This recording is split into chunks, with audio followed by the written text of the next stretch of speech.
मौर्य वंश के जो अंतिम शासक थे जिनका नाम वृहद्रथ था, उनका एक आमात्य था जिसका नाम था पुष्यमित्र शुंग।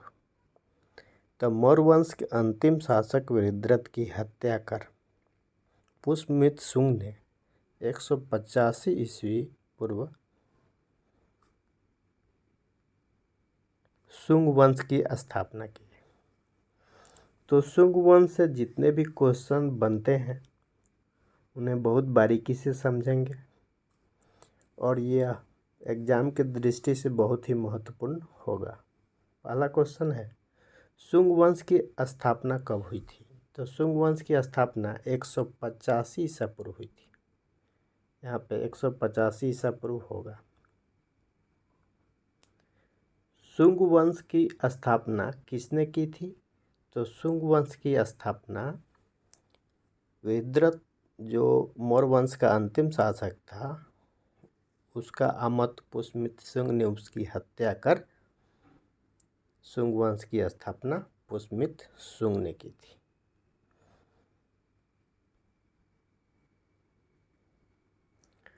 पुष्यमित्र शुंग किस जाति के से संबंध रखते थे? तो यह ब्राह्मण जाति से संबंधित थे।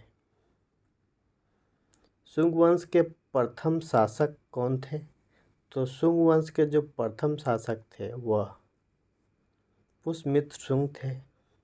किस वंश को समाप्त करके शुंग वंश की स्थापना की गई थी? तो यह मौर्य वंश को समाप्त करके शुंग वंश की स्थापना हुई थी। शुंग वंश का साम्राज्य कितने वर्षों तक रहा? तो शुंग वंश का जो साम्राज्य था वह 112 वर्षों तक रहा। शुंग वंश की शासन अवधि क्या रही? तो 185 ईसा पूर्व से 75 ईसा पूर्व तक इसकी शासन अवधि रही। किस मौर्य शासक को मारकर पुष्यमित्र शुंग राजा बने थे? तो यह मौर्य वंश के अंतिम शासक वृहद्रथ को मारकर वह शासक बने थे। मौर्य वंश के अंतिम शासक कौन थे? तो वृहद्रथ जो थे, वृहद्रथ या वृहद्रथ मौर्य भी कह सकते हैं, वे अंतिम शासक थे। शुंग वंश का अंतिम शासक कौन था? तो शुंग वंश का अंतिम शासक जो है वह देवहूति था। शुंग वंश का अंतिम शासक देवभूति था। यहाँ पर हूति गलत है, यहाँ पे देवभूति होगा, देवभूति।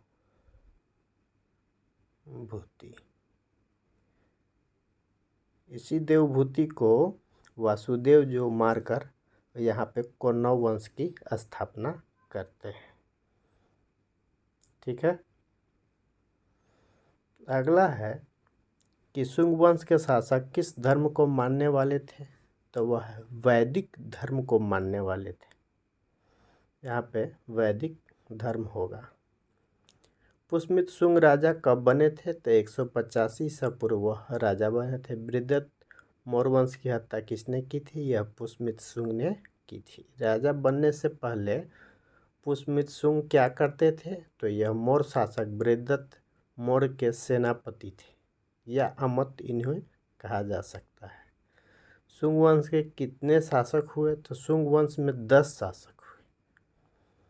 आज शुंग वंश के 10 शासकों के नाम बताते हैं। पहला जो है, इसके संस्थापक पुष्यमित्र शुंग, जिसका काल 185 से 149 ईसा पूर्व तक। दूसरा है अग्निमित्र शुंग जो 149 से 141 ईसा पूर्व। तीसरा है वसुज्येष्ठ शुंग जो 141 से 131 ईसा पूर्व। वासुदेव शुंग जो 131 से 124 ईसा पूर्व। अंधक शुंग जो 124 से 122 ईसा पूर्व। पुलिंदक शुंग जो 122 से 119 ईसा पूर्व।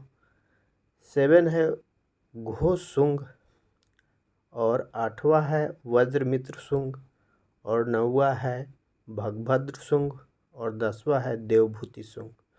तो शुंग वंश का जो अंतिम शासक था वह देवभूति शुंग था।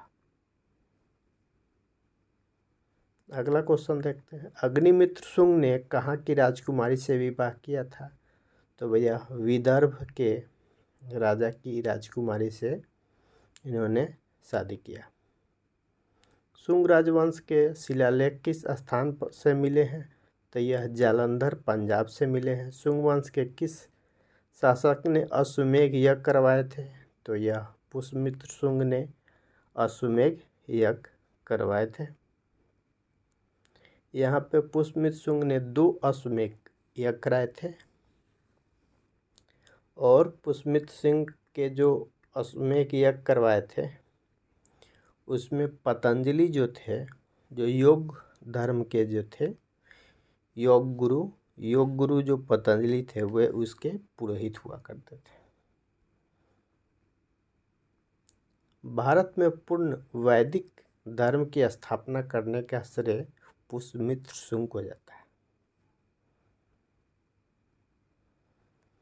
आगे देखते हैं, पुष्यमित्र शुंग के पुत्र का क्या नाम था? तो अग्निमित्र शुंग जो था उसके पुत्र का नाम था।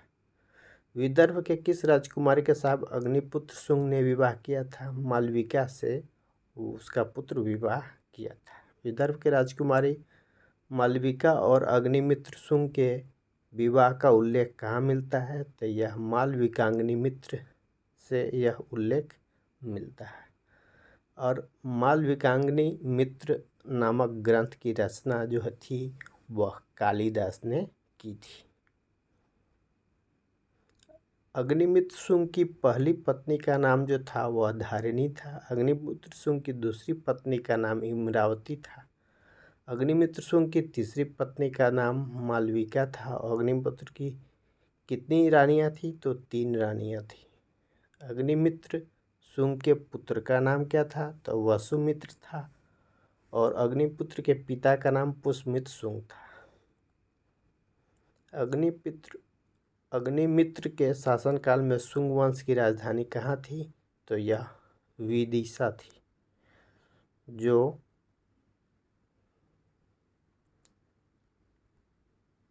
यह विदिशा जो है वह मध्य प्रदेश में पड़ता है। 32 नंबर क्वेश्चन देखिए, कालिदास के किस शुंग वंशी राजा का समकालीन माना जाता है? तो यह अग्निमित्र शुंग के समकालीन माना जाता है।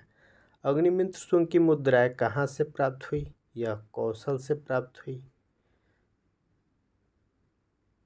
पंचाल में प्राप्त मुद्राओं पर किन विद्वानों शोध किया था? तो यह रैप्सन और कनिंदन ने यहाँ पे शोध किया था। शुंग वंश के द्वितीय राजा कौन थे? अग्निमित्र शुंग थे। शुंग वंश के तृतीय राजा वसुज्येष्ठ शुंग थे और चौथे राजा वसुमित्र शुंग थे।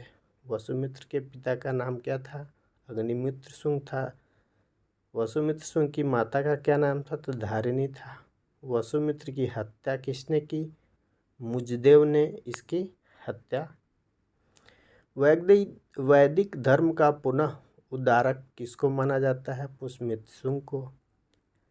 किस शासक को पुष्यमित्र शुंग ने पराजित किया था? यूनानी शासक मिनांडर को इसने पराजित किया था।